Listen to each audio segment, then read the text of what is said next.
ಬಚಾವ್ ತೀರ್ಪಿನಲ್ಲಿ ಮಹಾರಾಷ್ಟ್ರಕ್ಕೆ 300 TMC ಇವತ್ತು 300 TMC ಇವತ್ತು ಹಂಚಿಕೆ ಆಗಿದೆ. ಅದರಲ್ಲಿ 95 TMC ಭೀಮಾ ಬೇಸಿನಲ್ಲಿ ಫ್ಲ್ಯಾಂಕ್ನಲ್ಲಿ ಭೀಮಾ ಇದೆ. 95 TMC ಜಾಸ್ತಿ ಬಳಸ್ಕೋಬಾರ್ದಲ್ಲಿ. ಆದರೆ ಅವರು ಅನೇಕ, ನಾನು ಹೇಳಿದ್ನಲ್ಲ ಡೈವರ್ಷನ್ಸನ್ನ, ಅಲ್ಲಿಷ್ಟು ಕಾಪಿನೂ ಕೊಡ್ತೀನಿ, ಅನೇಕ ಡೈವರ್ಷನ್ಸ್ನ, ಭೀಮಾ ಸೀನಾ ಡೈವರ್ಷನ್ಸು, ಇನ್ನೊಂದು ಲಿಫ್ಟ್ ಇರಿಗೇಷನ್ ಸ್ಕೀಮ್ ಸುಮಾರು 22 TMC ಅಷ್ಟು, ಇದು 17 TMC, ಮತ್ತು ಸಣ್ಣ ಸಣ್ಣ ಬ್ಯಾರೇಜಸ್ಗಳು ಹೀಗೆಲ್ಲನೂ ಕೂಡ ಮಾಡಿ ಸುಮಾರು KNNL ಟೀಮ್ನವರೇ ಇದು ಮಾಡಿದ್ದೆ. ನಾನು ವರದಿ ನಾನು ಅಂದಾಗೇನೆ ಏನು ಹೇಳ್ತಾ ಇಲ್ಲ. KNNL ಅವರು ಹಿಂದೆ 2007ರಲ್ಲಿ ಹೋಗಿ ಅಸಹಕಾರದ ಮಧ್ಯನೂ ಕೂಡ ಅವರು ಸಮೀಕ್ಷೆ ಮಾಡಿದ್ದಾರೆ. ಅವ್ರಿಗೆ ಇನ್ನೂ ಜಾಸ್ತಿ ಇರ್ಬೋದು ಅದು, ಆದರೆ ಅವ್ರಿಗೇನು ಕಂಡು ಬಂದಿದ್ದನ್ನು ಅವ್ರು ಹೇಳಿದ್ದಾರೆ. ಸುಮಾರು 49.5 50 TMC, ಸುಮಾರು 50 TMC ಅಂಥೇಳಿ ಅನಧಿಕೃತ CWC ಸೆಂಟ್ರಲ್ ವಾಟರ್ ಕಮಿಷನ್ ಕೇಂದ್ರ ಜಲ ಮಂಡಳಿಯಿಂದ ಪರವಾನಗಿ ತಗೊಳ್ಳೋದು ಅವ್ರು ಕಟ್ಟಿದ್ದಾರೆ ಅಂತ.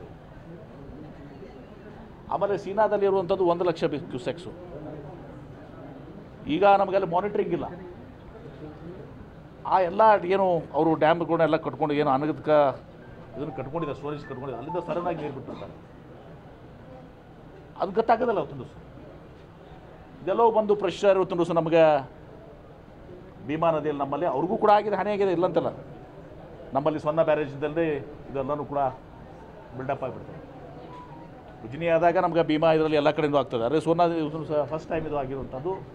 ಮಹಾರಾಷ್ಟ್ರ ಭಾಳಷ್ಟು ಕಡೆ ಇದೆಲ್ಲವನ್ನು ಕೂಡ ಒಂದು ಸಹ ಅಕ್ರಮ ಸ್ಟೋರೇಜಸ್ನ ಲಿಂಕನ್ನು ಇದೆಲ್ಲನೂ ಕೂಡ ಮಾಡ್ಕೊಂಡಿದ್ದಾರೆ. 2007ರಲ್ಲೇ ಒಂದು ಸಹ ರಿಪೋರ್ಟ್ ಒಂದು ಸಹ ಇದೆಲ್ಲ ಹಾಗೆ ಒಂದು ಸಹ KNNL ಸಬ್ಮಿಟ್ ಮಾಡಿದ್ದಾರೆ. ಇದ್ರ ಬಗ್ಗೆ ಮತ್ತೆ ಇನ್ನೊಮ್ಮೆ ನಾವು ಏನು ಇದು ಮಾಡಬೇಕು, ನಾನು ಜಲಸಂಪನ್ಮೂಲ ಸಚಿವರಿಗೆ ಮುಖ್ಯಮಂತ್ರಿಗಳ ಜೊತೆ ಚರ್ಚೆ ಮಾಡ್ತೀನಿ. ಚರ್ಚೆ ಮಾಡಿ ಇದನ್ನು ಮುಂದೆ ನಮ್ಮ ಜನರಿಗೆ, ಕರ್ನಾಟಕಕ್ಕೆ ಅನ್ಯಾಯ ಆಗಬಾರ್ದು, ಅವತ್ತೊಂದು ಸಹ ಆ ದಿಶೆಯಲ್ಲಿ ಇವತ್ತೊಂದು ಸಹ ಆ ಪ್ರಯತ್ನಗಳನ್ನು ಮಾಡ್ತೀವಿ. ಒಂದು ಕಡೆ ಭೀಮಾದಲ್ಲಿ ಮತ್ತು ಕೃಷ್ಣದಲ್ಲಿ ಮಾಡ್ತಾರೆ ಸರ್. ನಮ್ಮ ಆಲ್ಮಟ್ಟಿ ಡ್ಯಾಮ್ ಎತ್ತರ ಮಾಡೋಕ್ಕೆ ಅವರು ಕಾನೂನನ್ನು ಮುಂದೆ ಆಲ್ಮಟ್ಟಿ ಅಣೆಕಟ್ಟು ಈಗಾಗಲೇ ಭೀಮಾದ ಬೇರೆ, ಇವ್ರದ್ದು ಇಲ್ಲೀಗಲ್, ನಮ್ಮದು ಲೀಗಲ್. ಆಲ್ಮಟ್ಟಿ ಇದರಲ್ಲಿ ಈಗಾಗಲೇ ಟ್ರಿಬ್ಯುನಲ್ ಅವಾರ್ಡ್ ಕೊಟ್ಟಿದೆ. ಸ್ಪಷ್ಟೀಕರಣ ಅರ್ಜಿ ಕೊಟ್ಟಿದ್ದು, ಗೆಜೆಟ್ ನೋಟಿಫಿಕೇಷನ್ ಆಗಬೇಕಾಗಿದೆ. ಗೆಜೆಟ್ ನೋಟಿಫಿಕೇಷನ್ ಯಾಕಾಗಿಲ್ಲ ಅಂದರೆ ನಾವು ಅಪೀಲ್ ಮಾಡಿದ್ದೇವೆ. ತೆಲಂಗಾಣನೂ ಕೂಡ SLP ಹಾಕಿದೆ, ನಾವು SLP ಹಾಕಿದ್ದೀವಿ. ಇವತ್ತು ದಿವಸ ನಮಗೆ ಇನ್ನೂ ಥರ ನೋಟಿಫಿಕೇಷನ್ ಆಗಿಲ್ಲ. ಆದರೆ ಅವರು ಏನು ಮಹಾರಾಷ್ಟ್ರದವರು ಇವತ್ತು ದಿವಸ ಈ ನೆಪ ಹೊಡ್ತಿದ್ರು, ಸಾಂಗ್ಲಿ ಕೋಲ್ಹಾಪುರ ಫ್ಲಡ್ ಆಗ್ತದೆ ಅಂತೇಳಿ ಈಗಾಗಲೇ 2 ಕಮಿಷನ್ಗಳು ಇದು ಅದರಿಂದ ಆಗೋದಿಲ್ಲ ಅಂತೇಳಿ ಕಮಿಷನ್ಗಳು ಸ್ಪಷ್ಟಪಡಿಸಿದ್ದಾರೆ.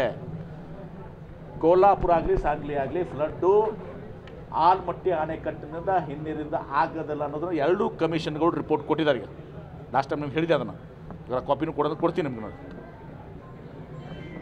ಸರ್, ಈ ಪ್ರವಾಹ ಇಟ್ಕೊಂಡು BJP 2 ತಂಡಗಳಾಗಿ ಪ್ರವಾಸ ಮಾಡ್ತಾ ಇದ್ದಾರೆ. ಯಾರು BJP ಅವ್ರು ಹೇಳ್ರಿ, ಇಲ್ಲಿ ಮಹಾರಾಷ್ಟ್ರದಾಗ ಅವ್ರದೇ ಸರ್ಕಾರ ಅದ ಹೇಳ್ರಿ.